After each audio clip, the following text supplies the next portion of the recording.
Bonjour à tous. Dans cette vidéo, on va corriger un devoir sur les atomes et les molécules niveau CAP. Donc ce devoir contenait, comme vous le voyez, 5 exercices. Donc le premier que voici, c'était sur les modèles moléculaires, puisqu'on nous donnait 2 molécules et il fallait à chaque fois dire le nombre d'atomes qui les composent, le nom de ces atomes et la formule chimique de chaque molécule. Pour le premier, le propane, celui-ci. On a donc 3 boules noires. Les boules noires représentent des carbones. Donc 3 carbones. Et au niveau des boules blanches qui représentent les hydrogènes, on en a 1, 2, 3, 4, 5, 6, 7 et 8. Donc 8 hydrogènes.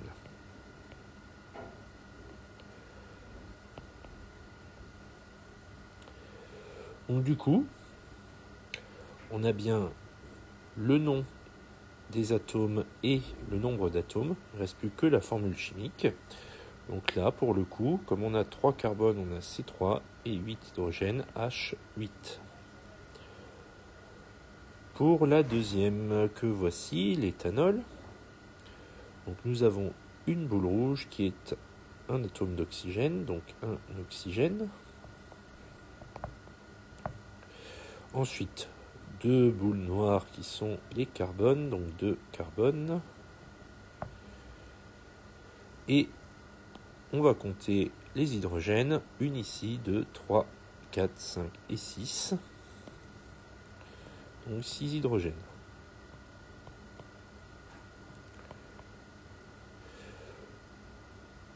Donc du coup, formule chimique, on va prendre C2H6O.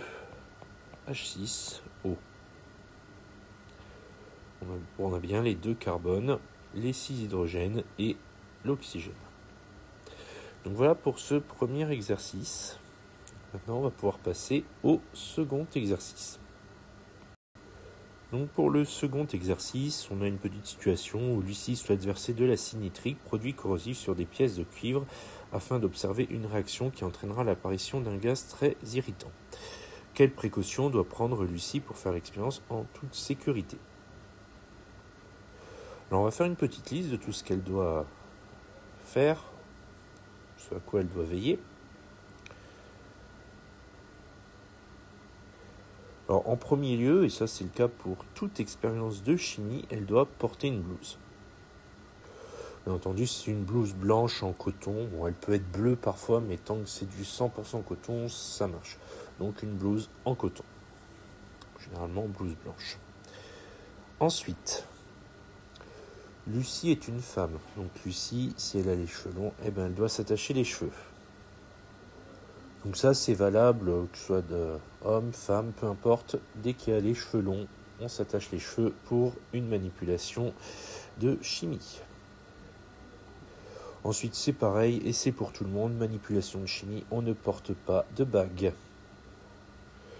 Toujours dans le registre des consignes générales et des points vigilance au niveau de la sécurité, qui s'appliquent quelle que soit la manipulation, et à ne pas porter de vêtements amples qui pourraient pendre et tomber dans les produits, et ne pas porter de collier non plus qui pourrait tomber dans les produits.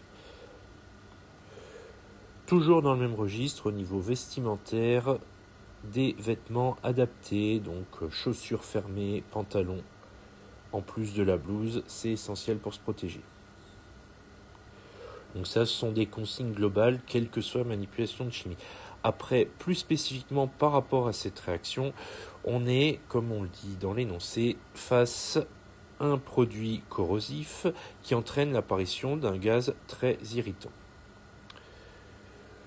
Donc, qui dit produit corrosif dit port de gants. Ça, le port de gants, dès que le produit est corrosif, on en met. On fait attention à ne pas mettre de gants quand on est face à une manipulation qui peut chauffer. Mais là, en l'occurrence, c'est pas le cas, c'est simplement produit corrosif. Donc là, les gants, indispensables. Ensuite, le fait qu'il y ait un gaz irritant, ça impose l'utilisation d'une hotte aspirante. Enfin, il y en a un dernier, c'est protéger ses yeux, donc porter des lunettes de protection. Alors, le port de lunettes de protection, ça s'impose dès lors qu'il y a un risque de projection. Donc ça, à voir suivant la situation. Moi, je vous conseillerais, quand vous manipulez en physique-chimie, de porter des lunettes systématiquement. Comme ça, il n'y a aucun danger pour vos yeux. Et vu que les yeux, on ne les remplace pas, mieux vaut bien les protéger. Donc voilà pour cet exercice où il fallait donner la plupart des consignes de sécurité à respecter sur une manip de ce genre-là.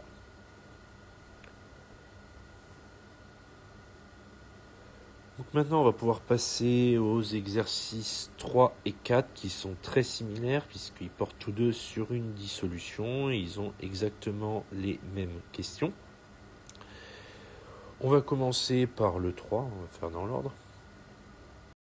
Dans l'exercice 3, on nous dit 100 g de sel de cuisine sont dissous dans 400 ml d'eau. Quel est le solvant, quel est le soluté?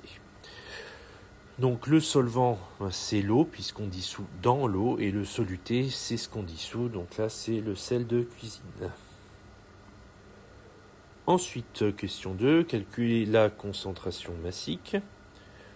Donc la concentration massique, on rappelle que pour l'obtenir, il faut diviser la masse par le volume. Alors, bien entendu, il faut exprimer la masse en grammes et le volume en litres. Donc, dans le cas présent, la masse elle est déjà en grammes, c'est 100. Et le volume, 400 ml, c'est équivalent à 0,4 litres. Je rappelle que pour convertir des millilitres en litres, on divise par 1000. Donc ça, en faisant ce calcul, 100 divisé par 0,4, on trouve 250 et on n'oublie pas l'unité grammes par litre. Pour l'exercice 4, on dissout cette fois-ci 25 g de permanganate de potassium dans 200 litres d'eau. Donc le solvant, comme dans l'exercice précédent, c'est l'eau et le soluté, c'est le permanganate de potassium. Et pour le calcul de la concentration en question 2, encore une fois, c'est comme dans l'exercice précédent, on divise la masse 25 par le volume 200. Ce qui nous donne 0,125 et on n'oublie pas l'unité grammes par litre. Donc voilà pour ces deux petits exercices mettant en œuvre la dissolution et le calcul de concentration massique. Maintenant, on va pouvoir passer à l'exercice 5, où là, on est toujours sur le même thème, dissolution, mais avec une forme un petit peu plus compliquée, sans pour autant que ce soit infaisable, bien sûr. Donc on dit dans l'exercice 5, la tartrazine est un colorant alimentaire en poudre de couleur jaune désigné par le code E102. Le colorant est utilisé dans de nombreuses recettes pour l'industrie agroalimentaire. Il est utilisé sous forme d'une solution aqueuse avec pour proportion 4 g de poudre pour 100 g d'eau. Première question, rappelez la masse d'un litre d'eau. Voilà, la masse d'un litre d'eau, c'est 1000 g. Donc cette question-là sert simplement à faire le lien entre l'énoncé, on nous parle de 1000 g d'eau, et le fait que 1 litre d'eau, ça a une masse de 1000 g. Donc, du coup, on peut d'ores et déjà penser que la solution aqueuse de proportion 4 g de poudre pour 100 g d'eau, elle est en fait de 4 g de poudre pour 1 litre d'eau. Question 2. Construisez un tableau de proportionnalité donnant la quantité de tartrazine à diluer dans 0,1 litre, 0,2 litre, 0,5 litre, 1 litre et 1,5 litre d'eau. Sachant qu'on veut toujours notre 4 g pour 1 litre d'eau. Donc on va construire le tableau. Donc voilà notre tableau avec en première ligne le volume d'eau. Donc là on a reporté les valeurs qui étaient données dans l'énoncé. Et deuxième ligne, masse de tartrazine, ce qu'on va essayer de compléter. Alors déjà, on sait que dans 1 litre d'eau, il y a 4 g de tartrazine puisque c'est indiqué dans l'énoncé ici. Donc du coup, on peut d'ores et déjà mettre ceci. Alors, si on est malin, on regarde qu'en question 3, on nous demande le coefficient de proportionnalité. On a un tableau de proportionnalité, on peut trouver donc le coefficient de proportionnalité, c'est-à-dire par quoi on multiplie la première ligne pour passer à la deuxième. Alors, pour aller de 1 à 4, on va faire x 4, tout bêtement. Donc, comme on a le coefficient de proportionnalité, on ne va pas s'embêter. À partir de ce coefficient, on va pouvoir calculer toutes les valeurs de notre tableau de façon très rapide. Donc 0,1 fois 4, par exemple, ça nous donnera 0,4. 0,2 fois 4, ça va nous donner 0,8. 0,5 fois 4, ça va nous donner 2. Et 1,5 fois 4, ça va nous donner 6. Donc voilà, mon tableau est rempli. J'ai donc répondu à la question 2. Et du coup, la question 3, comme j'ai été malin, le coefficient de proportionnalité est de 4, puisqu'on multiplie par 4 pour passer de la première ligne à la deuxième ligne. Donc voilà pour cet exercice 5 et aussi pour ce devoir. Donc si vous avez des questions, n'hésitez pas à les poser en commentaire, comme à chaque fois. Si la vidéo vous a plu, n'hésitez pas non plus à laisser un pouce bleu, ça me permet de savoir si les vidéos vous sont utiles. Et pour ne pas rater de vidéo, vous pouvez, si vous le souhaitez, vous abonner à la chaîne. Moi, je vous dis à très bientôt.